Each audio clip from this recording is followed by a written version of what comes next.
madaxweyne ku-xigeenka jamhuuriyadda Soomaaliland Cabdiraxmaan Cabdilaahi Ismaaciil Saylici aana gudoomiyaha gudida heer qaran ee ka hortagga xakamaynta COVID-19 oo warbaahinta qaranka u warramayay ayaa tafaasiil dheeraad ka bixiyay go'aamadii ay gudidu shalay ka soo saareen dhaqdhaqaaqa maalmaha ciida ee foodeen ugu sahaysa waxaana uu meesha ka saaray tuhuma ka soo yeeray bulshada reer Soomaaliland. aad iyo aad baad mahadsantihiin telefishinka qaranka Soomaaliland saad sheegteen waxa shalay soo saarnay go'aanadaas oo ku xadidayno dhaqdhaqaaqa dadweynaha maalmaha barakeysan ee labada cisho ciida waxa markaa go'aankaygu yahay inaan gobolada isku socon oonan isku gudbin xanuunkii waxaa yaaba gobolada qaarkood inuu xanuunku aad ugu yar yahay gobolada qaarkood xanuunku aad ku badan yahay taa darteed in si aan isku gudbin xanuunada gaar ahaan waxaan aad iyo aad ula soo saarnay waad ogtihiin caasimadda Hargeysa magaalada ugu tirada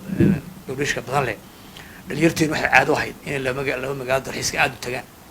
berbera oo xagga dabaasha u xiiseeyaan iyo buuraba taa darteed waxa maanta ay banka aan saarnay waxa weeyaan in dhalinyartii hadii walba magaaladiisa joogo kii berbera joogay halkan ima laha iyo kii Hargeysa jooga ka tag laha iyo kii buuraba joogay halkan ima laha intaba laakiin ma xadidayno gaadiidka gaarka loo leeyahay waa raacina runtii waxaan u raacinay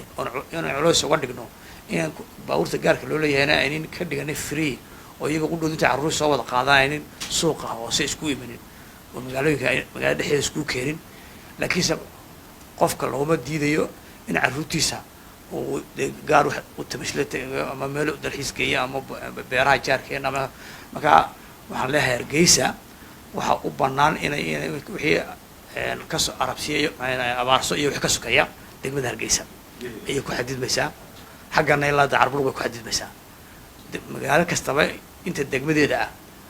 ayay dadkeeda soo ay carruurteeda maarta keeni kartaa ama soo gaari kartaa laakiin waxa ka mamnuuca ay amar ku qabaan ciidamada amnigu inay magaalada kale ama degmada kale ay u gudbin horta ay ku qabaan amar ku qabaan gaadiidka dadweynaha ka maanta wali wala la shirayay wala loo sheegay fariintaasi inaan maartay labada cisho aynu wax dhaqdhaqaaqa sameeyno oo iyaguna iska nastaan iska ciidaan.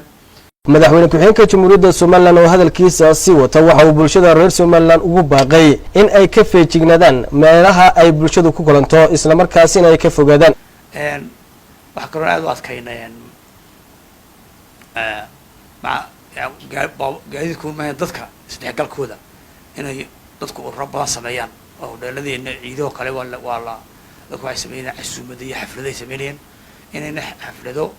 iyo ururo iyo maarta isku imaatina sameyn karayaan in xanuunku faafo inaanay sameeynin oo sidii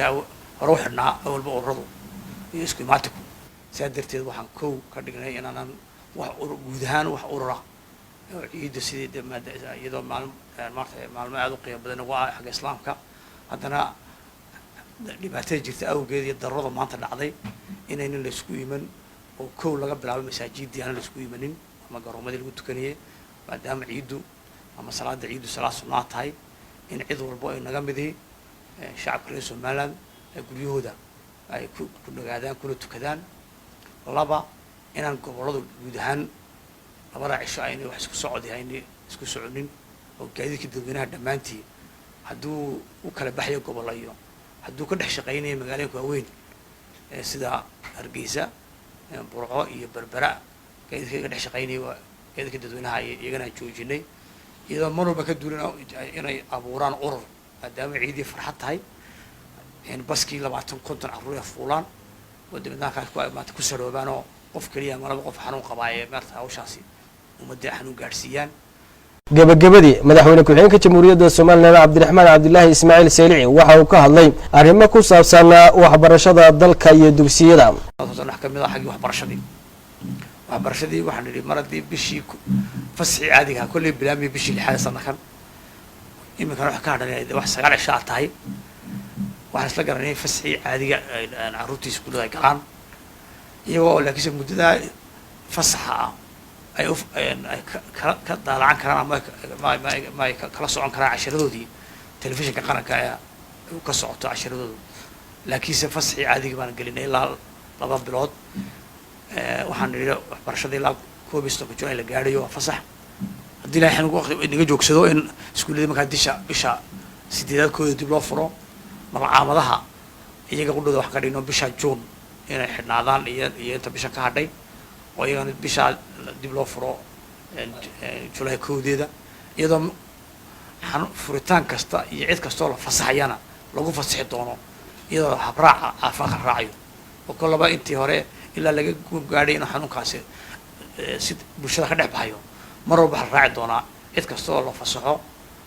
meherad kasta nooc kastoo la fasaxo in la raaci doono habraaca ay raaci doonaan marka waxbarashadana go-aankaas ka gaadhnay imtixaanadiina qiimeyn baa loo sameynayaa maadaama ay suuragal noqon weyday in carruurtii meel laisku keeno imtixaan laga qaado maadaama ay suuragal noqon weyday in carruur system inoo diyaarsano online lagu wada qaadi karaa carruurtii intaa leekayd iskuulka koowaad class koowaad laga bilaabay ilaa iyo jaamacad waxaa la isla gartay classka 12aad ee halka keliya tacliintu kala wareegta ah in kaas uun si qarash kastaa nagu qaatay in kaa imtixaanka la qaado isaga bisha lixaad kale barkeeda iyadoo aada loo raacayo habraaca iyo kala fogaansha la raaci doono loo ka baxay dugsiga sare foorka inta kalena sida wasiirku hore u sheegay waxaa loo qiimeynayaa labadii semester u dambeysay imtixaan u dambeeyay baa loo qiimeyn saasay ugu gudbi doonaan haddii alla ka dhigo cabdiqaadir cabdilaahi nuur telefishinka qaranka Somaliland Hargeysa.